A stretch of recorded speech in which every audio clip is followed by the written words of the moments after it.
بسم اللہ الرحمن الرحیم الحمدللہ رب العالمین وصلی اللہ علی محمد وآلہ الطاہرین ولعنۃ اللہ علی اعدائہم اجمعین الی قیام یوم الدین۔ موضوع گفتگو علائم ظہور امام زمان علیہ السلام، اور اب تک جو ہماری گفتگو کا سلسلہ فی الحال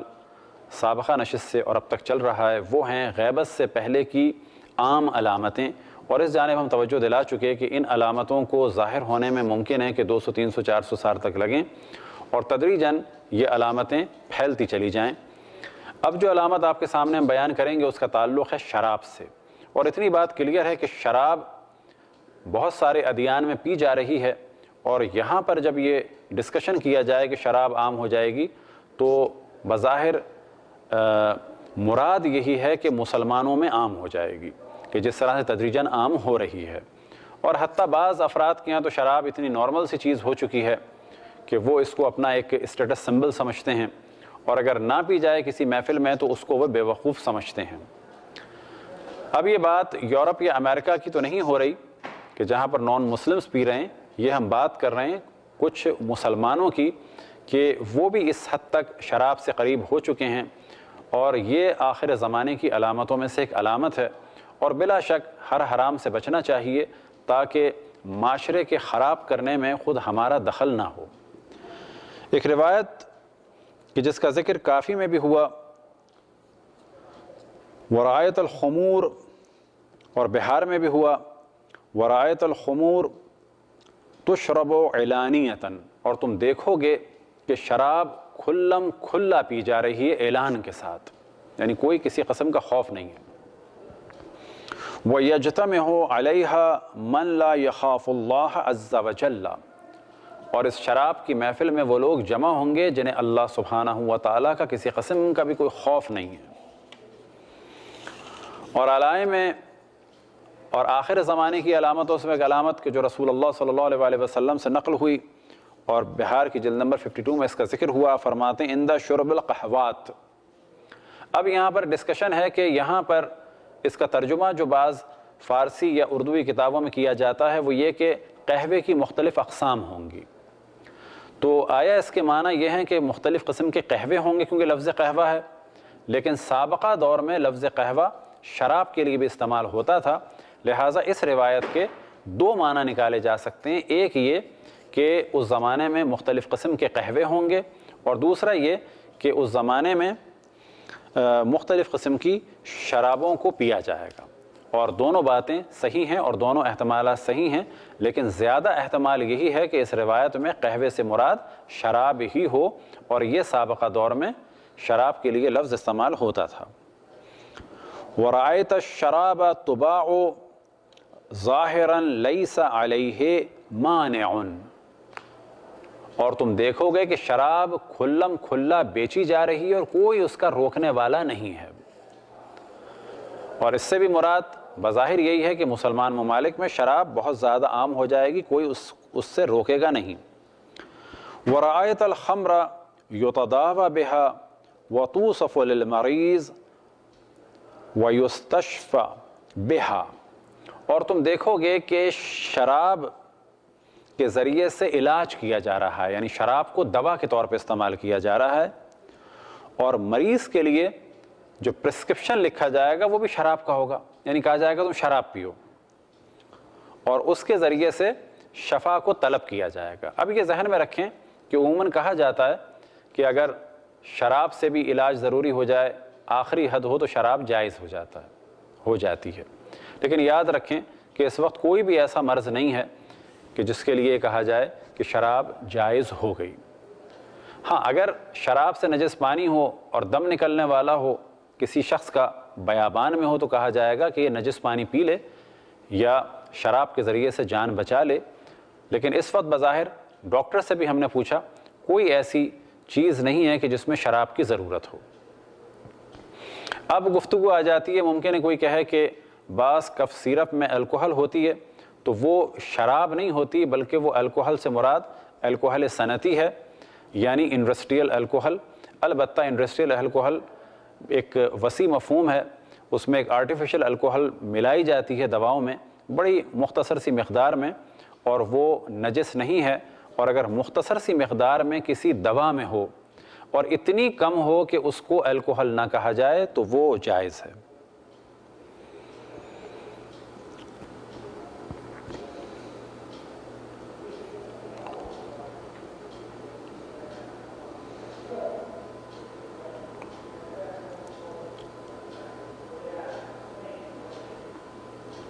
پھر روایتوں میں بیان ہوا کہ شراب پی کے لوگ مسجدوں میں بھی جانے لگیں گے، یعنی اتنی عام ہو جائے گی یہ چیز کہ شراب پیا اور مسجد میں بھی چلے گئے۔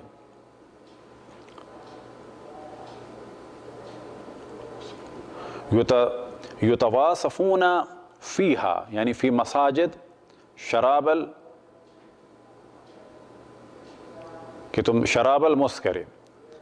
کہ مسجدوں کی صفوں میں لوگ ہوں گے شراب مسکر کو پی کر، یعنی نشے والی شراب کو پی کر۔ ورایت السکران، اب یہاں پہ نشے والی شراب سے مراد یہ ہے کہ شراب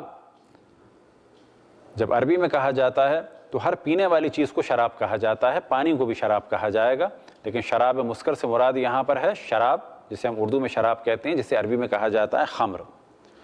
ورایت السکران یصلی بالناس، اور تم دیکھو گے کہ شراب پینے والا لوگوں کے ساتھ نماز پڑھ رہا ہے۔ اس کا یہ بھی ترجمہ ہو سکتا ہے، اور ایک ترجمہ یہ ہے یصلی بالناس یعنی لوگوں کو نماز پڑھا رہا ہے۔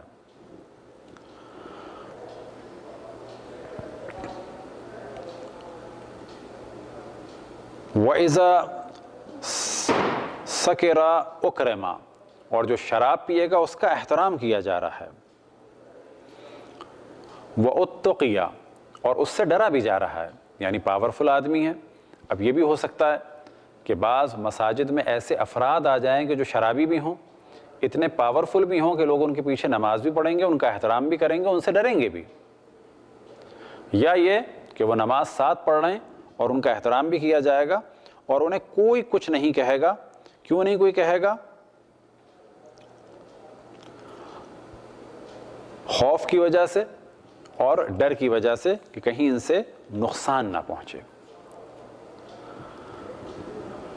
ظہور سے پہلے کہ جو حاکم ہوں گے، اب یہ ذہن میں رکھیں کہ حاکموں کا تو ہمیشہ پرابلم رہا ہے کہ دنیا کے طالب رہیں، اور ظہور سے پہلے یہ موضوع بڑھ جائے گا اور بعض موضوعات کی جانب توجہ دلائی ہے حکمرانوں کی۔ وَاسْتَعْمَلُوا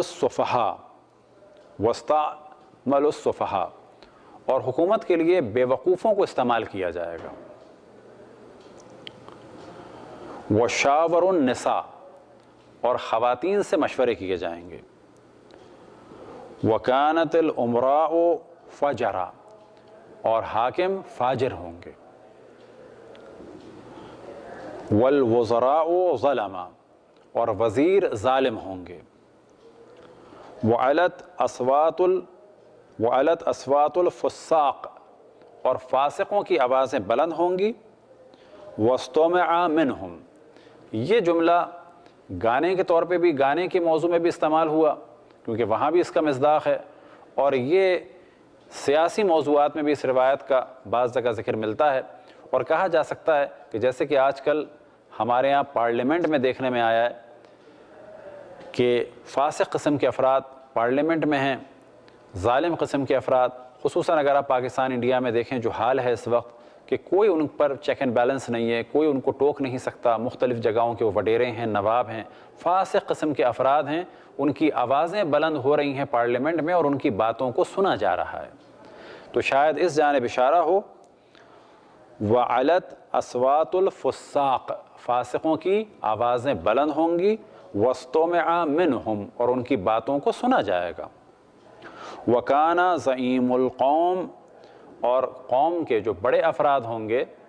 جو سربراہ ہوں گے، وہ کون ہوں گے؟ أَرْذَلَهُمْ، ان میں سے پست افراد بڑے ہو جائیں گے۔ یہ آج کل خصوصاً ہمارے ہاں دیکھنے میں آتا ہے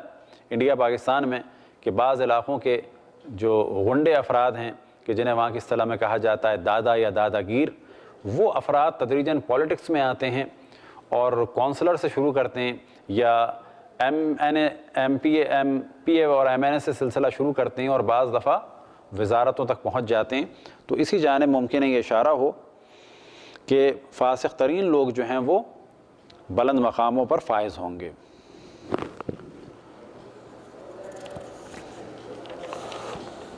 ورایت الولات یرتشون فی الحکم، اور تم والیوں کو دیکھو گے کہ جب وہ حکم دیتے ہیں تو اس کے بدلے رشوت لیتے ہیں، یعنی رشوت دے کے کوئی حکم صادر کرتے ہیں۔ اس کے بارے میں بھی کہا جا سکتا ہے کہ والی یعنی ایک حاکم، ایک گورنر، ایک وزیر جب ایک حکم جاری کر رہا ہے، چاہے یہ حکم پبلک کے لیے ہو اور چاہے یہ حکم کسی باہر کی کمپنی سے معاملے کی صورت میں ہو، تو وہاں پر وہ رشوت لے رہے ہیں آج کل۔ خصوصاً ہمارے انڈیا پاکستان میں یہ چیز بہت زیادہ نظر آتی ہے۔ یا مثال کے طور پر پاکستان میں کہا جاتا ہے، خصوصاً کراچی میں، کہ کافی عرصے سے ارادہ ہے کہ ٹرین چلائی جائے، لیکن ٹرین کیوں نہیں چلاتے؟ کہ بسز کے مالکان کی جو ایسوسی ایشنز ہیں مختلف وزراء کے منہ کو بند کر دیتی ہیں کہ ٹرین نہ چلانا۔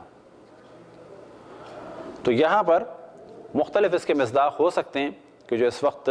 تمام دنیا میں نظر آتے ہیں۔ ورایت الولات یرتشون فی الحکم، کہ جب وہ کوئی حکم نافذ کرتے ہیں تو اس کے لیے رشوت لیتے ہیں۔ ورایت الولایت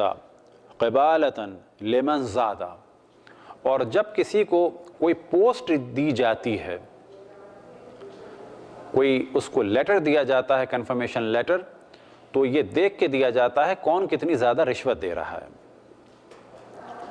ورایت الولاۃ یقربون اہل الکفر، اور اس زمانے میں تم دیکھو گے کہ مسلمان حاکموں کا ہم و غم یہ ہوگا کہ وہ کفار سے قربت حاصل کریں گے۔ وَيُبَاعِدُونَ أَهْلَ الْخَيْرِ، اور اہل خیر سے دوری اختیار کریں گے۔ اب اس جانب توجہ رکھیں کہ کفار سے ملنے میں کوئی برائی نہیں ہے، لیکن اس طرح سے کوئی معاملہ یا ڈیلنگ جو ہمارے حاکم کرتے ہیں کہ جس کے بعد مسلمان کلچر ختم ہو، اسلام کی تعلیمات پر اثر پڑے اور مسلمانوں پر ظلم ہو، تو وہ کام غلط ہے۔ لیکن فقط اگر ملا جائے، کوئی معاملہ کیا جائے تو اس میں کوئی حرج نہیں ہے، خصوصاً اگر تجارت کا معاملہ ہو تو کوئی حرج نہیں ہے۔ ورایت السلطان یحتکر الطعام، اور تم دیکھو گے کہ حاکم کھانے پینے کی چیزوں کی ذخیرہ اندوزی کر رہا ہے۔ یعنی بعض دفعہ تاجر یہ کام کرتے ہیں، وہ بھی جائز نہیں ہے، اور بعض دفعہ یہ کام حاکم کریں گے کہ کھانے پینے کی چیزوں کو منظر عام سے ہٹا دیں گے۔ اب یہ کام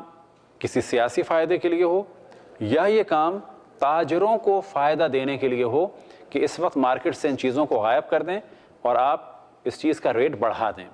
یہ کام وہ ہے کہ جو اس وقت بہت سارے ممالک میں، خصوصاً انڈیا میں، پاکستان میں، افریقہ وغیرہ میں ہوتا ہے کہ جب بالکل چیک اینڈ بیلنس نہیں ہے، کہ فرض کریں کہ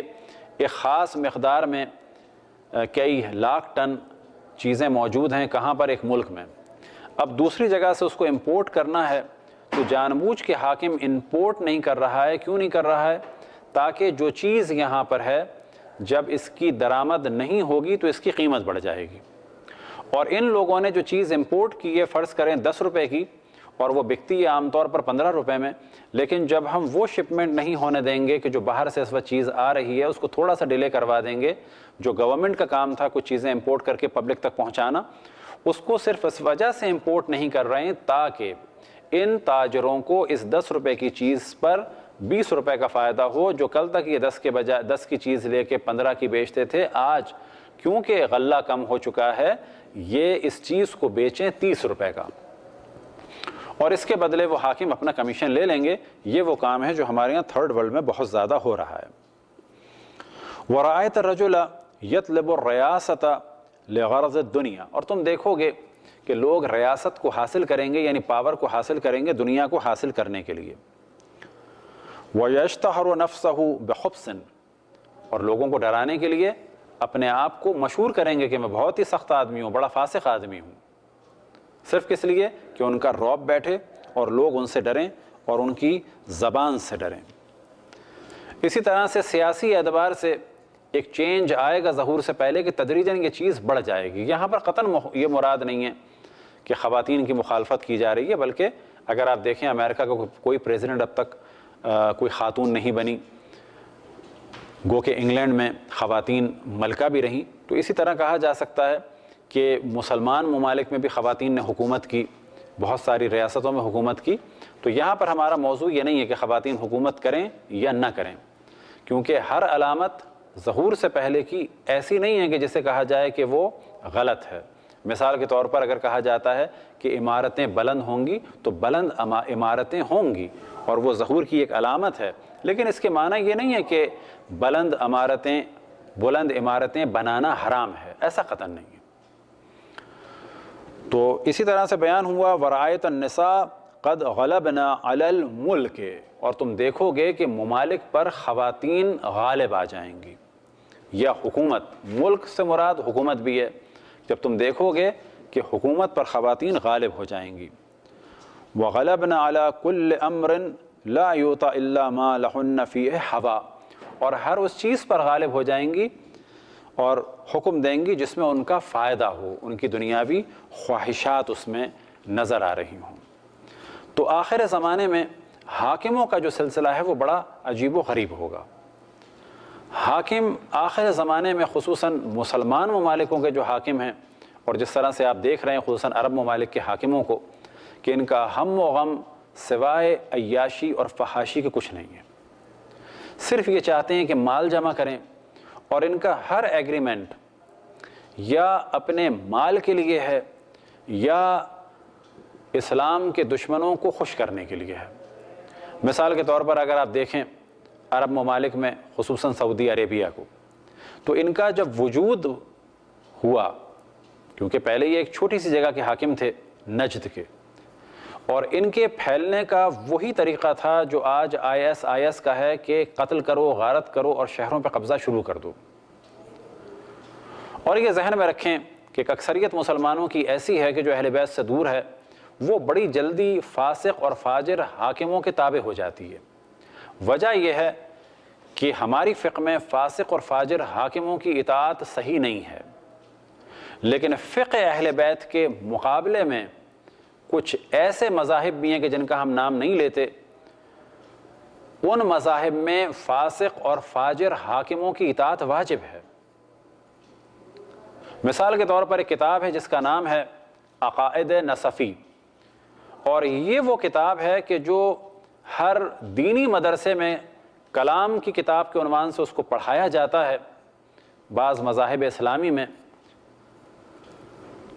اور اس کتاب میں امامت کے موضوع میں ایک ڈسکشن ہے، اور وہ ڈسکشن یہ ہے لا ینعزل الامام بالفسق والجور، کہ امام معزول نہیں ہوتا اگرچہ کہ وہ فاسق ہو جائے۔ یہاں امام سے کیا مراد ہے؟ ان کی خلیفہ یا بادشاہ، ان کا جو بھی ہو۔ پھر اس کے بعد شارع واضح کرتے ہیں کہ فسق کے معنی ہیں اللہ کی مخالفت، اور جور کے معنی ہیں انسانوں پر ظلم۔ اور پھر اس کے بعد جو عقیدہ ہے بعض اسلامی مذاہب کا، اور اسی عقیدے کی وجہ سے ہم دیکھتے ہیں کبھی وہ صلاح الدین ایوبی کو جو ہے وہ بڑا مقام دیتے ہیں، کبھی وہ محمود غزنوی کو مقام دیتے ہیں، کبھی وہ اورنگزیب کو مقام دیتے ہیں، اور کبھی وہ سعودی بادشاہوں کو مقام دیتے ہیں، کبھی وہ ترکی کے عثمانی بادشاہوں کو اپنا خلیفہ بناتے ہیں۔ وجہ کیا ہے؟ وجہ یہ نہیں ہے کہ یہ کام درباری مولوی فقط کرتے ہیں، یہ عقائد کی کتابوں میں لکھا ہوا ہے کہ لا ینعزل الامام بالفسق والجور۔ یہ ان کا عقیدہ ہے کہ اگر حاکم فاسق و فاجر اور ظالم بھی ہو تو اس کو ہٹایا نہیں جا سکتا، اس کی مخالفت حرام ہے، جمعے کی نماز وہی پڑھائے گا، اور یا اس کی اجازت سے ہوگی، عید کا اعلان وہی کرے گا۔ اور ساتھ میں اسی عقائد نصفی میں وہ شیعوں پر اعتراض کرتے ہیں کہ ان کے یہاں امامت کے لیے معصوم ہونا ضروری ہے، ان کے یہاں نماز جماعت کے لیے بھی عادل ہونا ضروری ہے، اور بعد میں وہ کہتے ہیں کہ رسول اللہ صلی اللہ علیہ وسلم سے روایت ہے، اور جبکہ ایسی کوئی روایت نہیں ہے، اور یہ کہتے ہیں کہ شیعوں کے یہاں نماز پڑھانے کے لیے عادل ہونا ضروری ہے، اور اس کے مقابلے میں ایک جعلی روایت لے کے آتے ہیں